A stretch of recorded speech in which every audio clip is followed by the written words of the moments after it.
రారే చూతము రాజసుతుని రేయి జననామాయను రారే చూతము రాజసుతుని రేయి జననామాయను రారే చూతము రాజసుతుని రేయి జననామాయను రాజులకు రాజు మెస్సయ్యా రాజులకు రాజు మెస్సయ్యా రాజితంబగు తేజమదిగో రాజితంబగు తేజమదిగో రారే చూతము రాజసుతుని రేయి జననామాయను.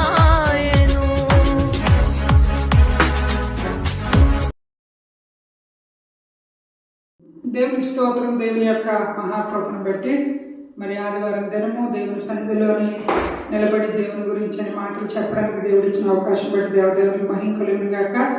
మరి ఈరోజు మనము వాక్య భాగంలోకి వెళ్ళే ముందు మరి వాక్యము చూస్తున్న నా ప్రియమైన సహోదరి సహోదరులకు నా హృదయపూర్వకమైన వందనాలు, నా సంఘ బిడ్డలకు కూడా నా హృదయపూర్వకమైన వందనాలు. మరి నా సంఘానికి మరి అలాగే వాక్యం చూస్తున్న బిడ్డలకు నేను ముఖ్యమైన మాటని చెప్పాక వాక్య భాగంలోకి వెళ్దాం. క్రిస్మస్ దినానికి దేవుని యొక్క జన్మదినాన్ని జ్ఞాపకం చేసుకుంటూ దేవుడు ఇచ్చిన మాటలు మీ మధ్యలో పెడతాను. మరి ముందుగా మా ఆత్మీయ తల్లి గారు ఈ రోజుకి 3వ రోజు శుక్రవారము మధ్యాహ్నము దేవుని యొక్క పిలుపుకు లోబడి అమ్మగారు మనలందరినీ కూడా ఆమె యొక్క వాక్యము ఆమె యొక్క పాటలు మనలో పెట్టి దేవుణ్ణి మనకు రుచి చూపించి యెహోవా ఉత్తముడని రుచి చూపించి అమ్మగారు దేవుని పిలుపుని అందుకొని దేవుని దగ్గరికి వెళ్ళిపోయారు. డైరెక్టర్గా దేవుని దగ్గరికి అమ్మగారు వెళ్ళిపోయారు. అయితే మరి ప్రతి ఒక్క పాట పాడినా వాక్యం మనం చెప్పుకొని చదువుకున్నా వాక్యం చెప్తున్న తల్లిగారి యొక్క మాటలు దేవుని గురించి అనే మాటలు జ్ఞాపకంకి వస్తాయి. మన సంఘానికి వచ్చారు, మన మందిరాన్ని కూడా ఓపెనింగ్ చేశారు. మరి ముఖ్యంగా సంవత్సరము ప్రార్థనలు పెట్టినప్పుడు వచ్చి మెసేజ్లు కూడా చెప్పేవారు. అలాంటి భక్తిలో ఉన్న తల్లిగారు మరి దేవుని యొక్క ప్రేమను మరి మనుషులందరినీ కూడా ఆమె ప్రేమించారు, దేవుని యొక్క ప్రేమను ప్రకటించారు, దేవుని ప్రేమకు పాత్రలు అయిపోయారు. మరి 3 దినాలు ఈరోజు 3వ దినము అమ్మని జ్ఞాపకం చేసుకొని అక్కడ పరలోకంలో గాన ప్రతిగానాలలో అమ్మగారు కూడా నిలబడాలని మన హృదయపూర్వకంగా ప్రార్థన చేద్దాం. మరి ముఖ్యంగా విడివబడిన కుటుంబము తండ్రి గారికి నెమ్మదిని, కుటుంబానికి కుమారులకు కోడళ్లకు మనవరాళ్లకు దేవుడు నెమ్మదిని ఇవ్వాలని మనం ప్రార్థన చేద్దాం. మరి ముఖ్యంగా తల్లిగారు బ్రతుకు దినాలన్నీ కూడా దేవుని గురించి బ్రతికారు. ఒక లేఖనంలో మన కీర్తనలో ఒక మాట కనబడుతుంది.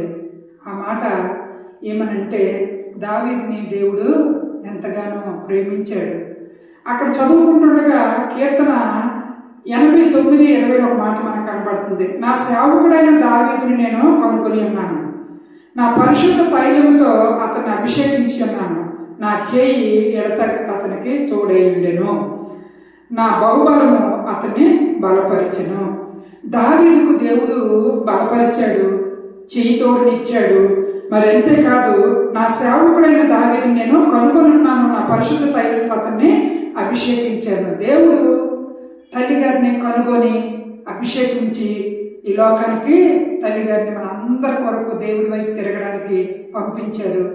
మరి దావీదుకు చేయి తోడునిచ్చినట్లుగా అమ్మగారు కూడా తోడునిచ్చి మరి బలహీనతల్లో దేవుడు మరి మనం చర్చి కట్టినప్పుడు 2015లో మనం కట్టినప్పుడు అమ్మగారికి చాలా బాగోలేదు. అప్పుడే మరి ఈ లోకాన్ని విడిచిపెడతారనుకున్న టైంలో దేవుడు మన ప్రాంతంలో అందరూ ఆలకించి అమ్మను మరి 10 సంవత్సరాలుగా ఆయుష్ని పెంచి ఉంచారు. మరి దేవుడి సంకల్పం అయిపోయిన తర్వాత అమ్మగారు దేవుని దగ్గరికి వెళ్ళిపోయారు. వెళ్ళినంత వరకు కూడా దేవుని యొక్క చేయి తోడుని అమ్మగారికి ఇచ్చారు. ఇచ్చి ఆయన బహుబలము అతన్ని అమ్మగారిని బలపరిచినట్లుగా చేసి మనల్ని కూడా ఆమె బలపరిచి పని పూర్తి అయిపోయిన తర్వాత అమ్మగారు వెళ్ళిపోయారు. కాకపోతే ఏమంటే మరి కొన్నాళ్ళు ఉంటే మరి కొంతమంది పరిశుద్ధులుగా భక్తులుగా ఉందరు. కాకపోతే దేవుడి సంకల్పము మనం ఏమనడానికి కూడా మనం ఎంతటి వారమి, అపాటి వారమి. అమ్మ దేవుడికి నచ్చారు కాబట్టి ఎప్పుడు చెప్తా ఉండేవారు, ఆ ఒక పువ్వు తోటలో గులాబీ పువ్వు దేవుడికి నచ్చితే కోసుకొని తీసుకెళ్ళిపోయారు అంతే. కాబట్టి ఈరోజు 3వ రోజు అమ్మగారు దేవుని పిలుపు అందుకొని వెళ్ళిపోయారు. మన ఆత్మ తల్లిగారు కాబట్టి మెసేజ్ ఇచ్చే ముందు తల్లిగారి కొరకు జ్ఞాపకం చేసుకొని మరి వాక్య భాగంలోకి వెళ్ళిపోదాం. మరి వాక్యం తెరిచి చూడగానే అమ్మగారే కనబడుతున్నారు. ఎలాగొచ్చామో చాలా బాధాకరంగా హృదయం ఉన్నప్పటికీ ఆదివారం దేవుని మాటలు అందించాలి. మనసుకి నెమ్మది లేనప్పటికీ దేవుడిచ్చిన వంతులు అమ్మగారు అంతేనా చివరాఖరి వరకు వాక్యాన్ని అందిస్తూనే ఉన్నారు. శరీరంతో పోరాడుతూ వాక్యాన్ని అందించారు అమ్మగారు. అంటే ఆమె భూమి మీద 2 నేర్పి వెళ్ళారు. కాబట్టి దేవుని బిడ్డలుగా మనం దేవుని సన్నిధిలో వాక్యం చెప్పి కొంతమందిని దేవుడి వైపుకు నడిపించే వారికి మనం ఉండాలి. ఈరోజు దేవుడు మనకిచ్చిన మాటలు చెప్పుకుందాం. మరి మాటలు చెప్పుకునే ముందు తల్లిగారి కొరకు మాట్లాడాము. తల్లిగారికి దేవుడి దగ్గర పరలోకములో ప్రతి గానాల దగ్గర దేవుడు జ్ఞాపకం చేసుకోవాలని ప్రార్థన చేద్దాం. కుటుంబం కొరకు ప్రార్థన చేద్దాం. నన్ను ఆత్మీయతముగా నడిపించిన ఆత్మీయ తల్లి, వాక్య భాగంలోకి వెళ్ళిపోదాం. దేవుడు ఈరోజు మనతో మాట్లాడుతున్న మాటలు అందరికీ తెలిసినవే. క్రిస్మస్ దినాలు ఇవి. క్రిస్మస్ దినాలు దేవుడు మన కొరకు ఈ లోకానికి వచ్చిన మాట, కొన్ని మాటలు మనం చదువుకుందాం. యోహాను సువార్త 3వ అధ్యాయము 16లో మన అందరికీ తెలిసిందే. దేవుడు లోకమును ఎంతో ప్రేమించెను కాగా ఆయన తన అద్వితీయ కుమారునిగా పుట్టిన వాని యందు విశ్వాసం ఉంచు ప్రతి వాడును నశింపక నిత్య జీవం పొందినట్లు ఆయనను అనుగ్రహించెను. నిత్య జీవం పొందడానికి లోకానికి దేవుడు మన కొరకు వచ్చాడు, పుట్టాడు, జన్మించాడు. దేవుడు లోకాన్ని ఎంతో ప్రేమించాడట. కాగా తన అద్వితీయ కుమారుణ్ణి పుట్టించాడట. యెహోవా తండ్రి ఈ లోకంలో ఉన్న బిడ్డలను, లోకాన్ని చూసి నా బిడ్డలు చెడిపోకూడదు, సత్యము సంత వీధుల్లో ఉంది, సత్యము సంత వీధుల్లో ఉండకూడదు, నా బిడ్డలు చెడిపోకూడదు, నా బిడ్డలు సత్యాన్ని హృదయంలో పెట్టుకొని బ్రతకాలని చెప్పి తన అద్వితీయ కుమారుణ్ణి ఈ లోకానికి పంపించాడు. ఆ పంపించిన మాటనే మనం క్రిస్మస్ వేడుకల్లో ఎక్కువగా చదువుతాము, ఎక్కువగా ప్రజలకు మనం ఈ మాటలు చెప్తాం. ఆయన పుట్టుక దేవుడే చెప్తామన్నాడు. ఏమని అంటున్నాడనంటే, దేవుడు లోకమును ఎంతో ప్రేమించిన కాగా ఆయన తన అద్వితీయ కుమారునిగా పుట్టిన వాని యందు విశ్వాసం నుంచి ప్రతివాడు నశింపక నిత్య జీవం పొందినట్లు ఆయన అనుగ్రహించాడు. ఎవరు నశించడానికి ఇష్టం లేదు, అందరూ నిత్య జీవానికి వెళ్ళాలి. సత్యం అనేది సంత వీధుల్లో కాదు, వాక్యం అనేది సంత వీధుల్లో కాదు, నీతి అనేది సంత వీధుల్లో కాదు, సత్యం అనేది సంత వీధుల్లో కాదు, మన హృదయాల్లో ఉండాలని చెప్పి దేవుడు ఆ సత్య స్వరూపుణ్ణి ఈ లోకానికి పంపించాడు. ఈ లోకానికి పంపించి ఆత్మ కూడా నశించుకోవడానికి ఇష్టం లేదు, నిత్య జీవము పొందడానికే. చూడండి, దేవుడి వల్లే మనకి రక్షణ, మన ప్రాణ రక్షణ, మన ఆత్మక రక్షణ. నిజముగా మనం ఇలా రక్షింపబడి ఉన్నామనంటే ఆయన ఇచ్చిన రక్షణ. ఆ రక్షణను పట్టుకొని మనము మరి దేవుని గురించిన మాటలు నేర్చుకొని బ్రతికితే, క్రీస్తు కొరకు బ్రతికే వారిగా ఉంటే అప్పుడట మనకి నిత్య జీవం అట. నిత్య జీవము. నువ్వు నరకాగ్నిలోనికి కానీ నువ్వు మరి ఆ అగ్నిలో పడిపోతే పురుగు సాగుదు, అగ్ని ఆరదు. ఈ లోకాన్ని పట్టుకుని నువ్వు బ్రతికితే, సత్యాన్ని దూరం చేసుకుని ఈ లోకంలో మిళితమైపోతే, నీవు ఈ లోకంలో చీకటిలో పాపములను ఉండిపోతే నువ్వు దేవుడి వెలుగులోనికి రాలేవు, నువ్వు దేవుడి వెలుగును ప్రచురించలేవు. దేవుడి లోకంలోకి వెలుగుగా వచ్చాడు. నీ కొరకు, నా కొరకు చీకటి బ్రతుకును వెలిగించడానికి ఆయన పుట్టాడు. ఆయన పుట్టుక నిన్ను నన్ను ఏం చేస్తుందంటే నిత్యత్వంలోనికి, నిత్య జీవంలోనికి నడిపించడానికి తండ్రి యెహోవా తన కుమారుని లోకానికి పంపించాడు. ఎవరు సత్యమనే వాక్యాన్ని సంత వీధుల్లోనికి ఇష్టం లేదు. ఎవరు కూడా మరి పాపిగా అలా ఉండిపోయి పాపాన్ని భరించుకుంటూ, పాపాన్ని మోసుకుంటూ పాడైపోవడం దేవుడికి ఇష్టం లేదు. ప్రతి పాపి కూడా నిత్యత్వంలోకి వెళ్ళాలి, నిత్య జీవితంలోకి వెళ్ళాలి, మరి నిత్య జీవంలో బ్రతకాలని చెప్పి తన అద్వితీయ కుమారుని లోకానికి పంపించిన దేవుడు. చాలా మంది లోకంలో ఉన్న అలవాటుల చేత పీడింపబడి పాడైపోయిన వ్యసనాల చేత పీడింపబడి అలాగే పాడైపోతున్న ఆ ఒక తంత్రాల చేత చెడిపోయి మరి ఇష్టం వచ్చిన బ్రతుకుతూ ఒక తండ్రి చెప్పినా ఒక తల్లి చెప్పినా ఒక కుటుంబం చెప్పినా వినకుండా వారు అలా బ్రతుకుతూ చెడిపోతూ బ్రతుకుతున్న ప్రజల కొరకు దేవుడి లోకానికి వెలుగై వచ్చాడు. చీకట్లో చేస్తున్న పాపాన్ని బట్టి వారు వెలుగులోనికి రాలేరు. వాక్యం సెలవిస్తుంది మనం ముందుకు చదువుతుండగా. ఆయన ఎందుకు విశ్వసించి వారు తీర్పు తీర్చబడుతురు. విశ్వసింపని వాడు దేవుని అద్వితీయ కుమారు నామందు విశ్వసించలేదు గనుక వారికి ఎంతకు మునిపే తీర్పు తీర్చబడను. ఆ తీర్పు ఇదే, వెలుగు లోకంలోనికి వచ్చును కానీ తమ క్రియలు చెడ్డమందున మనుషులు వెలుగును ప్రేమింపక చీకటినే ప్రేమించరి. ఏమంటే వారిలో ఏముందంటే వారట చెడుతనాన్ని విసర్జించుకోకుండా చీకటినే వారు ప్రేమిస్తున్నారు. వెలుగులోకి వారు రాలేకపోతున్నారని అంటే మరి వారు చీకటిని ప్రేమిస్తున్నారు. చీకటిని ప్రేమించి వారి యొక్క చీకట్లో కలుగుతున్న క్రియలను ప్రేమించి వారు చెడిపోతున్నారని దేవుడు ఆత్మ మరి ఎవరు చెడిపోవడం ఇష్టం లేదు కాబట్టి నిత్యత్వంలోనికి నిత్య జీవంలోనికి నడిపించాలని ఆయన ఆతృతపడి కుమారుని లోకానికి పంపించిన ఆ సత్య దేవుడు వెలుగుమయంగా మన కొరకు లోకానికి వచ్చిన దేవుడు. కాబట్టి ఈ క్రిస్మస్ టైంలోని దేవుడి గురించిన మాటలు మనం వింటున్నాం, చెప్పుకుంటున్నాం, ప్రచురిస్తున్నాం. అయితే చీకటి బ్రతుకులో ఉన్న వారిని దేవుడి వైపు వెలుగులోనికి నడిపించే వారిగా మనం ఉండాలి. కాబట్టి వారి యొక్క క్రియలు ఎలా ఉంటాయటండి, మరి ఏ విధముగా వారి క్రియలు, దేవుడు అద్వితీయ కుమారు నామందు విశ్వసించలేదు కనుక వారికి ఇంకనూ మునుపు తీర్పు తీర్చబడిన ఆ తీర్పు ఇదే, వెలుగు లోకంలోనికి వచ్చును కానీ తమ క్రియలు చెడ్డమందున మనుషులు వెలుగును ప్రేమింపక చీకటినే ప్రేమిస్తున్నారు. చూడండి, వెలుగుని ప్రేమించలేకపోతున్నారట. ఎందుకంటే వారి క్రియలు చెడ్డవి కాబట్టి వెలుగు వారు ప్రేమించక చీకటిని వారు ప్రేమిస్తున్నారు కాబట్టి చెడ్డ క్రియలనే వారు ప్రేమిస్తున్నారు. వెలుగు కలిగిన పిల్లలకి చీకట్లో ఉన్న వారికి పొత్తు లేదు. ఎందుకంటే దేవుడు వాక్యం వాళ్ళు వెలుగుతుంది, ఇది పాపము, ఇది తప్పు, ఇలా చేయకూడదని చెప్పినప్పుడు ఈ చీకట్లో ఉన్న బ్రతుకులో ఉన్నవారు ఈ వెలుగు సంబంధులంటే నప్పదు, ఈ వెలుగు సంబంధికులంటే నచ్చదు. చీకటి ప్రేమించుకుంటది. చీకటికి వెలుగుకి పొత్తు ఎక్కడ ఉంది? కాబట్టి పరిశుద్ధులకు అపవిత్రులకు పొత్తు లేదు. కాబట్టి వారు చెడ్డక్రియలు ప్రేమించిన వారు జత అవుతారు. చెడ్డక్రియలు ప్రేమించిన వారు మంచి క్రీస్తుని, సత్యమైన వాక్యాన్ని, వెలుగుని పట్టుకున్న వారికి పొత్తు లేదు.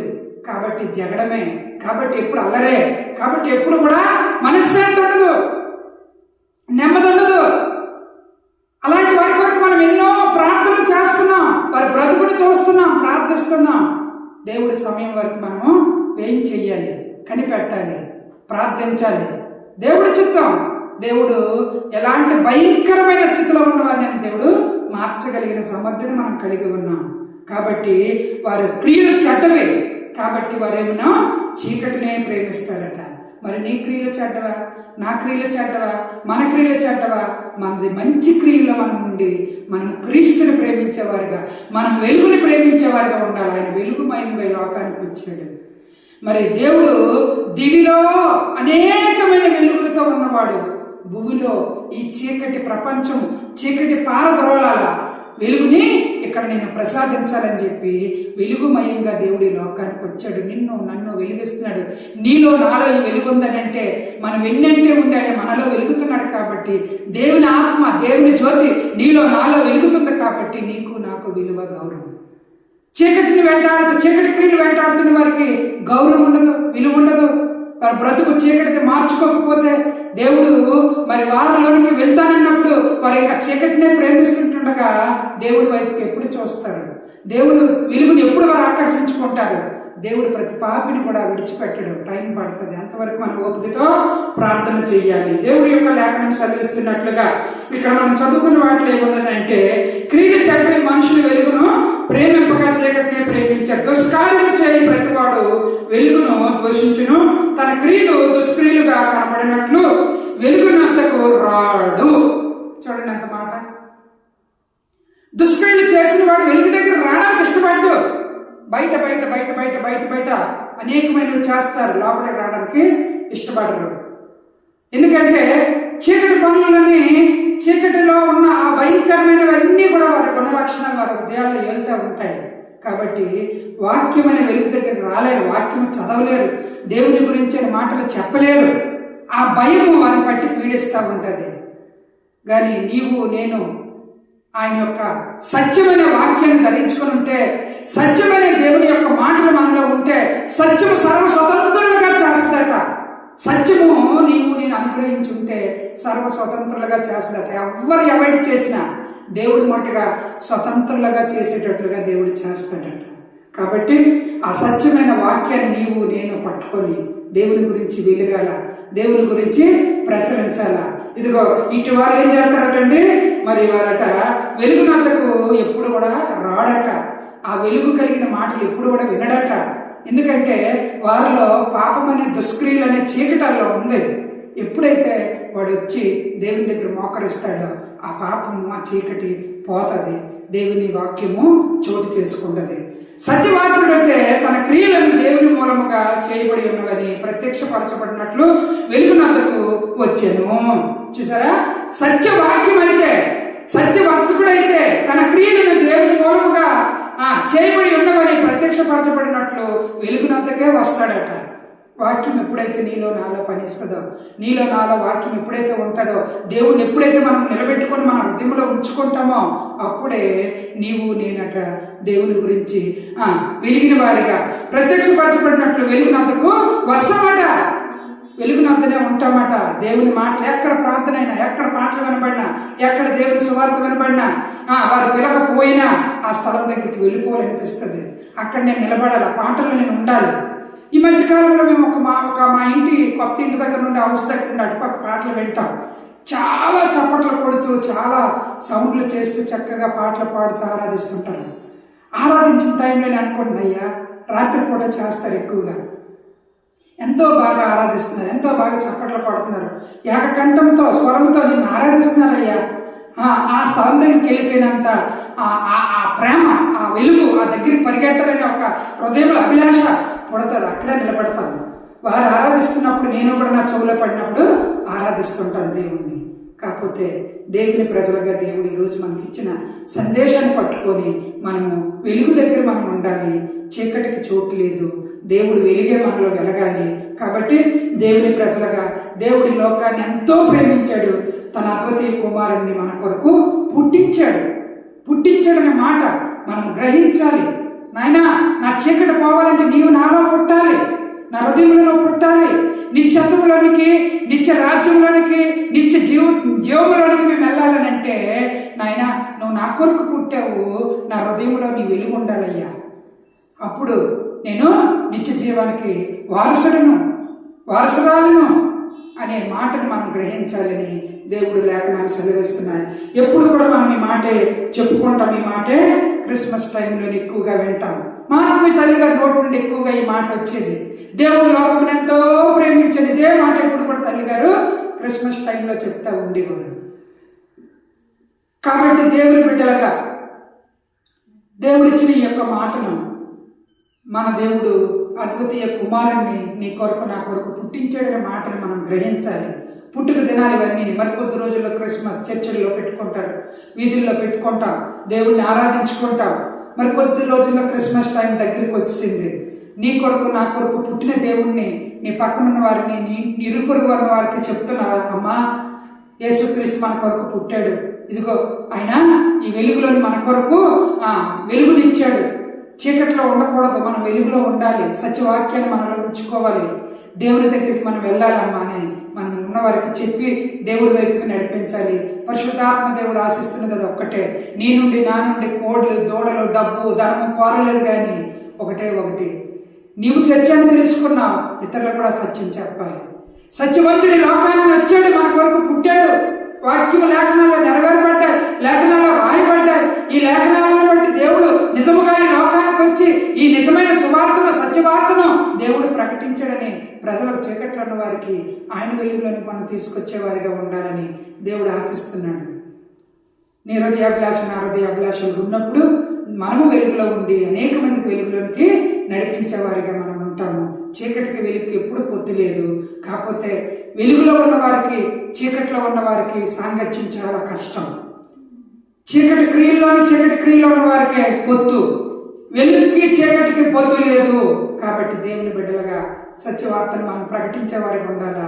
సత్యవార్తను ప్రకటిస్తూ దేవుని వాక్యం అనే సత్యాన్ని స్వతంత్రులుగా చేస్తుంది. ఎవరు వద్దన్నా ఎవరు కావాలన్నా ఆ సత్య వాక్యాన్ని పట్టుకొని మనం స్వతంత్రులుగా బ్రతికే వారిగా మనం ఉండాలని దేవుడు ఆశిస్తున్నాడు. ఆ మాటలు పెట్టుకొని మనం ముందుకు సాగిపోదాం.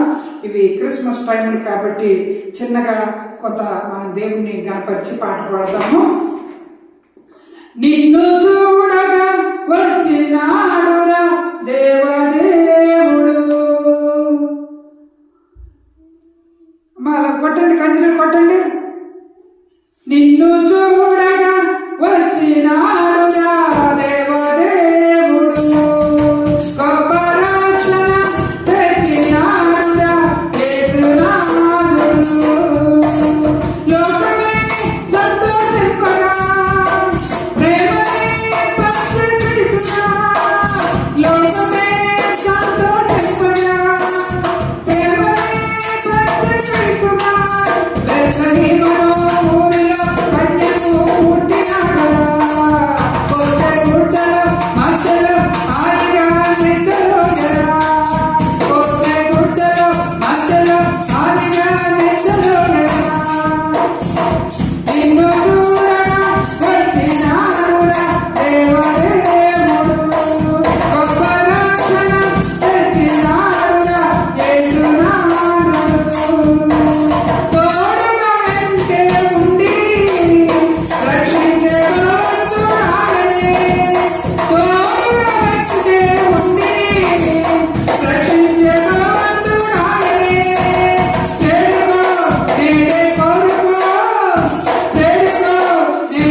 మరి రక్షించడానికి లోకానికి వచ్చాడట.